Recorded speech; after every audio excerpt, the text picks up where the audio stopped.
There's not another mop right here. And I guarantee you, there will be no regrets. The phones are ringing. This is going to be the greatest. Oh my God, 29,000 movable mop head that I can put into the washing machine. It's the only mop that you're ever going to buy, the best mop you're ever going to use. Yes. Oh my God. No way.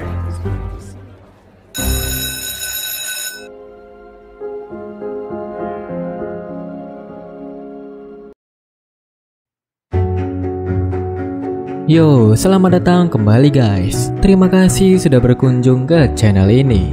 Pada video kali ini, kita akan membahas sebuah film yang berjudul.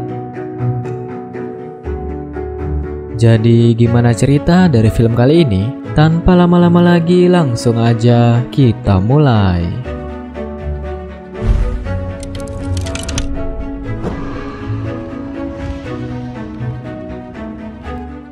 Film diawali dengan flashback tentang masa kecil Joy, yaitu sang pemeran utama dalam film ini, di mana Joy yang hidupnya bahagia bersama sahabatnya yang bernama Jackie, kakak tirinya yang bernama Peggy, kedua orang tuanya dan juga neneknya.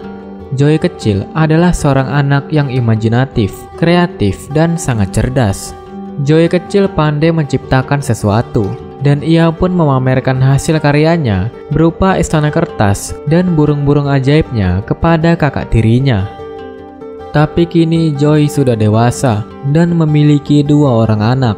Joy tinggal bersama nenek, kedua anaknya, serta dengan ibunya. Ibu Joy yang depresi setelah perceraiannya dengan ayahnya, sehari-harinya hanya menonton acara tayangan televisi. Setelah itu, mantan suami Joy yang bernama Tony juga masih numpang di rumah Joy dan tinggal di basement rumahnya. Sehari-hari kegiatan Joy adalah bekerja untuk mencukupi kebutuhan anak-anak dan keluarganya, mengurus seluruh keperluan rumah, juga menghadapi kejenuhan akan sikap ibunya yang begitu pasif karena cuma nonton TV terus sepanjang hari. Joy sangat kesal, namun sebagai anak yang berbakti, ia tetap dengan sabar mengurus ibunya.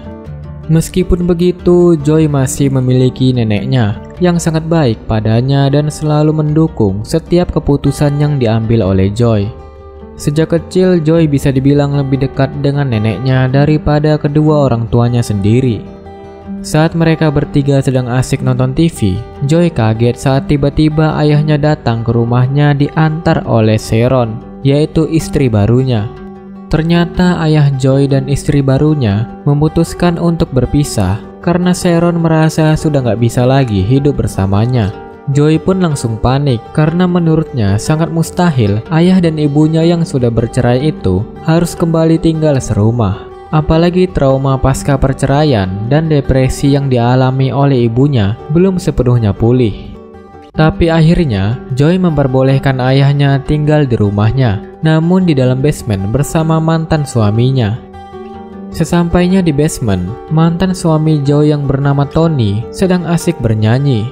Tony yang sejak awal pacaran dikenal Joy sebagai seorang penyanyi, ternyata sampai sekarang masih memiliki obsesi menjadi seorang penyanyi terkenal dan tetap berlatih sepanjang waktu. Melihat keberadaan sang ayah di ruangan tempat tinggalnya, Tony pun terkejut dan terlihat Tony tidak menyukai ayahnya Joy itu. Tony dan mantan ayah mertuanya memang tidak pernah cocok sejak awal karena perbedaan sifat mereka. Ayah Joy yang sering menganggap band Tony itu adalah impian yang sia-sia dan tidak mungkin tercapai. Akhirnya adu mulut pun terjadi antara Tony dan juga Rudy, sehingga Joy harus mengambil sebuah tisu gulung untuk membatasi area tidur Tony dan juga Rudy. Setelah itu, Joy kembali lagi ke atas dan bersiap untuk pergi kerja. Dan kita flashback sedikit ke masa lalu Joy di masa muda, di mana ia sedang pergi ke sebuah pesta yang dimana Joy bertemu dan berkenalan dengan Tony untuk pertama kalinya. Di situ Joy pun terpesona dengan aksinya si Tony di atas panggung. Setelah itu, mereka berdua pun ngobrol di sebuah ruangan dan Tony menceritakan tentang dirinya pada Joy serta mimpinya untuk suatu hari nanti bisa menjadi musisi terkenal. Mendengar itu, Joy sangat kagum dengan sosok Tony yang optimis dan berani bermimpi. Sangat berbeda dengan dirinya yang hanya menjalani hari-hari membosankan karena harus bekerja demi menuruti keinginan orang tuanya. Setelah obrolan mereka yang sangat dekat dan akrab itu, Joy pun akhirnya merasa bahwa dia telah jatuh hati pada Tony. Dan setelah malam itu, Joy dan Tony pun berpacaran, hingga pada suatu hari mereka pun menikah. Meskipun Tony sebenarnya adalah pria yang baik, tapi Tony ini pria yang malas dalam mencari nafkah. Tony berpikir bahwa dirinya tidak diciptakan untuk menjadi karyawan, dan dia tetap bersikeras untuk menjadi seorang penyanyi. Joy yang saat itu sudah menjadi ibu dan memiliki 2 anak, seperti menanggung semuanya sendirian. Bekerja, mengurus anak, juga mengurus rumah seorang diri, yang akibatnya mereka sering bertengkar hebat, hingga Joy pun frustasi, dan akhirnya mereka pun memilih jalan perceraian. Meskipun saat ini si Tony masih tinggal di basement rumahnya Joy, tapi jauh di lubuk hatinya, Tony masih mencintai Joy. Kita kembali ke sang ayah. Ternyata ayah Joy yang merasa kesepian setelah berpisah dengan istri barunya itu, kemudian mengikuti sebuah biro jodoh yang menyambungkan klien-klien via telepon. Di situ Rudy pun berkenalan dengan Trudy, seorang janda kaya yang juga tertarik kepadanya. Singkat cerita, mereka pun merencanakan sebuah kencan. Trudy dengan mobil mewahnya menjemput Rudy di rumah. Kencan malam itu bisa dibilang berhasil, dan mereka pun sepakat untuk berpacaran. Untuk merayakan hubungan mereka, Trudy pun mengajak Rudy untuk berlibur menggunakan kapal pribadi miliknya, dan mengajak Joy serta keluarganya untuk ikut di atas perahu itu. Mereka bernyanyi bersama, menikmati red wine, dan lain sebagainya. Tapi sialnya, saat kapal oleng, gelas-gelas serta botol red wine jatuh dan pecah. Karena panik, Joy langsung mencari kain pel dan membersihkannya. Namun saat Joy memeras pelnya itu, pecahan kaca di situ pun membuat tangan Joy terluka. Dan setibanya di rumah, dengan tangan yang masih diperban, Joy tiba-tiba seperti mendapatkan ide. Berkat kejadian wine tumpah tadi, ia mulai membayangkan sesuatu. Imajinasi Joy seakan seperti meledak. Saat itu semua keluarganya sampai bingung melihat tingkah laku Joy itu. Tapi Joy di situ tetap bisa fokus. Hingga akhirnya, nenek dan ayahnya menyuruhnya untuk tidur karena menganggap Joy sedang kelelahan. Saat itu, Joy bermimpi bertemu dengan sosok dirinya yang masih kecil. Joy kecil yang penuh bakat dan ide-ide brilian itu pun langsung memarahi Joy besar karena selama 17 tahun ini, ia sudah menyia-nyiakan waktunya dan melupakan semua mimpinya. Dan tidak ada yang menyangka bahwa kejadian wine tumpah dan tangan Joy yang terluka pada akhirnya menjadi titik balik Joy menemukan kembali siapa dirinya yang sebenarnya.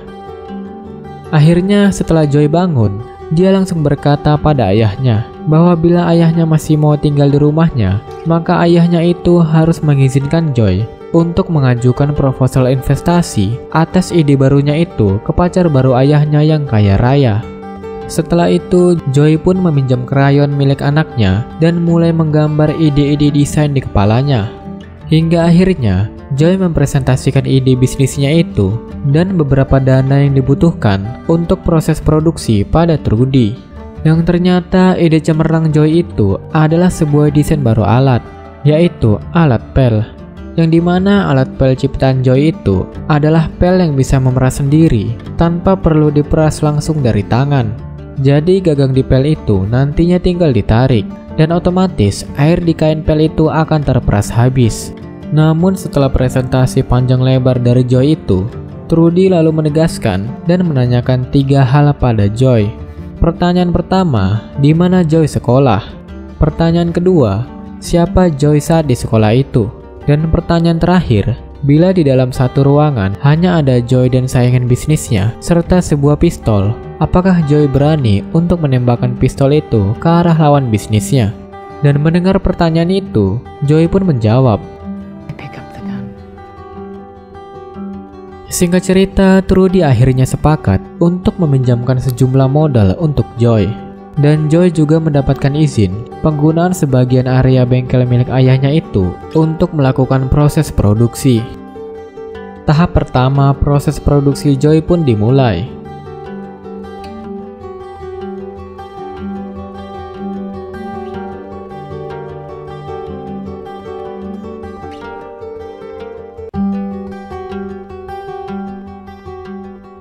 Setelah itu, Joy segera mencoba memasarkan produknya ke toko yang biasa ia datangi untuk belanja keperluan rumah tangga. Tapi ternyata, kebanyakan toko itu rata-rata sudah bekerja sama dengan perusahaan-perusahaan besar dan menolak untuk memasarkan produk milik Joy. Joy mencoba menawarkan pel barunya yang seharga $20 itu dan menjelaskan bahwa pelanggan hanya perlu mengeluarkan $20 sekali saja karena pel buatan Joy itu adalah pel yang awet dan tahan lama. Namun tawaran Joy itu tetap ditolak karena dari segi bisnis akan lebih menguntungkan bila pelanggan membayar $5 dalam 100 kali daripada $20 hanya 1 kali. Maka dari itu, perusahaan itu pun lebih memilih menjual produk yang murah dibanding yang awet. Tidak putus asa, Joy akhirnya mencoba cara pemasaran tradisional, yaitu dengan berjualan langsung di lapangan. Ia melakukan demo produknya di halaman parkir sebuah pasar swalayan besar bernama Kmart. Namun sayangnya, tidak ada yang membeli produk Joy itu, dan petugas keamanan pun malah menyita produknya karena berjualan sembarangan. Karena frustasi, Joy akhirnya pulang ke rumah dan menangis. Kemudian sang mantan suami Joy, yang merasa simpati dengan perjuangan mantan istrinya itu, lalu berinisiatif untuk mengenalkan Joy pada kenalannya yang memiliki sebuah stasiun televisi dan memiliki program acara home shopping. Joy bersama Tony pun kemudian diundang untuk datang ke kantor tersebut untuk melakukan presentasi produk di hadapan jajaran direksi di sana. Awalnya Joy merasa dirinya dijadikan bahan lelucon oleh orang-orang itu, hingga salah satu pemimpin yang bernama Neil Walker kemudian menjelaskan bahwa mereka gak bermaksud mengejek Joy. Neil pun kemudian menceritakan kisah perjuangan dirinya di dunia bisnis sama seperti yang Joy alami saat ini. Sampai akhirnya, Neil pun tertarik dengan produk serta kegigihan Joy dan lalu meminta Joy untuk memproduksi 50.000 alat pel untuk dijual di program TV miliknya. Mendengar itu, Joy pun girang bukan main, dan dia juga kaget pas si Neil mengajaknya menyaksikan proses syuting live acara home shopping di studionya. Joy kemudian kagum saat melihat derasnya arus pembelian yang masuk melalui telepon di situ. Di situ Neil lalu menyemangati Joy dan berkata bahwa produk alat pelnya pun bisa menembus penjualan sebanyak puluhan ribu unit, seperti yang saat itu Joy sedang saksikan. Lalu akhirnya Joy memutuskan untuk mengajukan pinjaman modal kedua pada Trudy, yang membuat Trudy cukup shock karena hasil dari pinjaman modal sebelumnya saja belum ada hasilnya. Awalnya Trudy menolak, namun setelah Joy berhasil meyakinkan bahwa program TV itu sangatlah hebat, akhirnya Trudy pun mau meminjamkan lagi modal untuk menambah kapasitas produksi alat pelnya Joy itu. Hingga hari yang dinanti-nanti pun tiba. Saatnya alat produk pel Joy disiarkan di acara home shopping tersebut. Semua keluarganya serta sahabatnya pun nonton bareng acara TV itu dan berharap acara itu akan sukses dan Joy bakalan kebanjiran order. Namun malam itu ternyata alat pel Joy gak terjual 1 unit pun. Di situ Joy begitu terpukul hingga tak bisa mengucapkan 1 kata pun. Lalu ia menelpon Neil yang sebelumnya telah menyuruhnya untuk memproduksi 50.000 alat pel, dan Joy pun minta ganti rugi. Namun sayangnya kontrak kerja mereka itu nggak menyebutkan bahwa barang yang nggak habis terjual akan diganti penuh. Joy di situ merasa sangat hancur dan frustasi, tapi dia nggak mau menyerah. Keesokan harinya, ia lalu pergi ke kantornya Neil dan meminta untuk memberinya 1 kesempatan lagi. Dengan syarat harus dia sendirilah yang membawakan demo alat pel dan menjadi host di acara home shopping TV itu. Awalnya Neil langsung menolaknya karena bagaimanapun juga, orang yang gak biasa di depan kamera yang dipenuhi dengan lampu-lampu menyilaukan pasti akan langsung gugup dan justru malah bisa merusak acaranya. Tapi karena Joy terus-menerus meyakinkan Neil, akhirnya Neil pun mengizinkan Joy. Dan akhirnya, sampailah di hari di mana Joy mendapatkan kesempatan keduanya itu.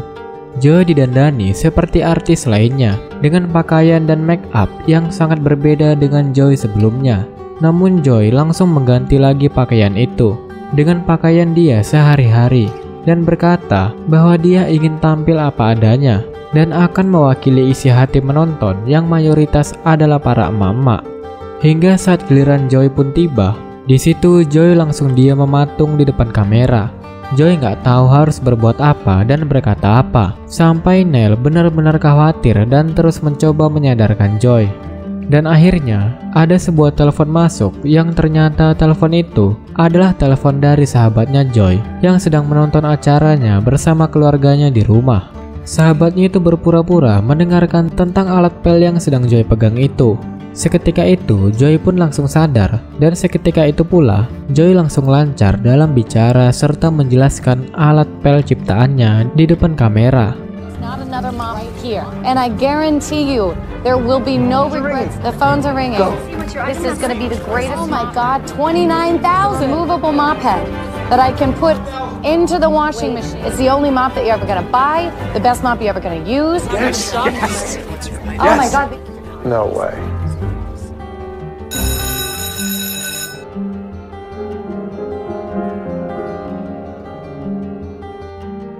Dan setelah sesi Joy itu selesai, Joy benar-benar senang bukan main dan sangat berterima kasih pada Neil. Hari demi hari pun berlalu. Bisnis Joy terus-menerus melesat naik, hingga pada suatu acara, angka pemesanan pel itu menembus angka hingga 90.000 kali dipesan. Namun setelah selesai acara itu, Joy lalu mendapatkan kabar bahwa neneknya telah meninggal dunia.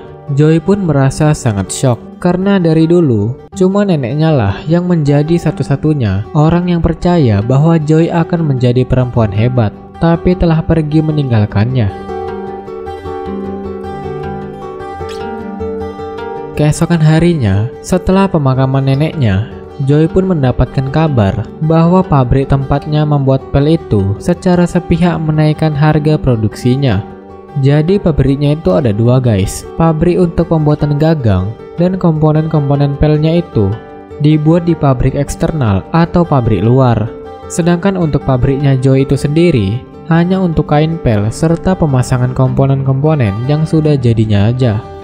Keesokan harinya, Joy lalu pergi sendirian ke California, tempat pabrik pembuatan pelnya itu. Di sana dia protes karena selama ini pabrik yang menekan harga produksi itu terkesan seperti memeras Joy. Saat tahu bahwa penjualan pelnya sudah mulai laku keras, Joy pun lalu meminta melihat ruangan di mana desain pelnya itu diproduksi. Namun malah dilarang. Ya bayangin aja, orang yang mesen buat dibikinin suatu produk, tapi dia justru nggak boleh lihat proses bikinnya. Tapi Joy nggak kehabisan akal. Joy lalu pura-pura numpang pergi ke toilet. Dan setelah di toilet, Joy lalu menemukan sebuah ventilasi. Dan saat Joy masuk ke ventilasi itu, ternyata Joy gak sengaja sampai di gudang tempat produksi pelnya itu.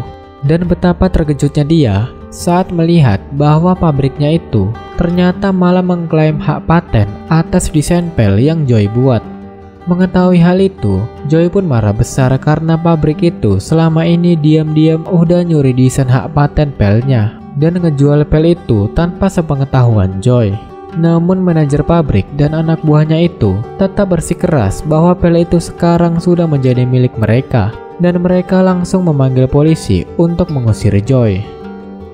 Singkat cerita, beberapa waktu kemudian, Joy menghadapi tuntutan atas setiap penjualan pel Joy sebelumnya itu, karena pel Joy itu dianggap sebagai pel desain dari pabrik itu. Saat itu di mata hukum, Joy bisa dibilang kalah, dan seluruh keluarga Joy pun langsung marah padanya karena telah membuat Rudy rugi karena kehilangan uang investasinya. Bahkan ayahnya sendiri pun terus-menerus memarahi Joy dan menyuruh Joy untuk menandatangani surat pernyataan bangkrut. Awalnya Joy menolak karena merasa masih ingin berjuang sedikit lagi. Tapi setelah didesak oleh Trudy, ayahnya dan pengacara Trudy itu, Joy akhirnya mau bertemu dengan notarisnya dan menyatakan bahwa dia telah bangkrut. Dan semenjak itulah, hubungan antara Joy dan investornya, yaitu Trudy, telah selesai di mata hukum. Joy kini hanya tinggal sendirian. Ia tidak punya seorang pun yang mendukungnya sama sekali, baik dari segi dana maupun modal. Sekilas Joy terlihat ingin menyerah, tapi ternyata Joy masih juga belum menyerah. Joy memutuskan untuk berubah menjadi pebisnis yang lebih tangguh hingga memotong rambutnya itu. Setelah itu, Joy semalaman terus-menerus mempelajari soal hukum hak paten serta kasusnya itu. Hingga pada keesokan harinya, Joy pergi seorang diri ke Dallas untuk bertemu dengan pemilik pabrik itu secara pribadi di sebuah hotel. Gak lama kemudian, pemilik pabrik itu datang dan mengancam Joy dengan berkata bahwa di situasi yang hanya mereka berdua di ruangan ini, pemilik pabrik itu bisa saja membunuh si Joy, dan Joy akan dianggap bunuh diri karena dia habis bangkrut. Dan mendengar ancaman itu, Joy gak gentar sama sekali. Joy lalu dengan tenang membongkar trik-trik pemilik pabrik itu dan menjelaskan bahwa ada perbedaan antara desain Joy dan desain pabrik itu, serta tanggal pendaftaran desain yang saat itu ternyata lebih duluan Joy yang sudah terdaftar di Hong Kong. Yang artinya, pemilik pabrik itu akan kalah di mata hukum dan akan dikenakan tuduhan pencurian ide dan penipuan. Mendengar semua perkataan Joy yang sangat detail itu, pemilik pabrik itu pun langsung ketakutan dan kemudian meminta maaf, serta akan mengembalikan semua uang Joy dan kerugian yang dialaminya sebesar $50.000, ditambah $50.000 lagi, beserta dengan bunga. Joy pun lalu berkata bahwa dia nggak berniat untuk melanjutkan kasus hukum itu, asalkan dia mau menandatangani surat pernyataan yang udah Joy siapkan. Dan akhirnya Joy pun menang hak paten alat pelnya itu dan kembali menjadi miliknya. Dan dia saat ini juga udah nggak lagi terkait dengan si Trudy. Ini artinya penjualan pel yang masih bisa terus berlanjut kedepannya itu pun sepenuhnya menjadi miliknya Joy sendiri. Dan di sini film pun berakhir. Nah, jadi itu dia guys cerita dari film kali ini.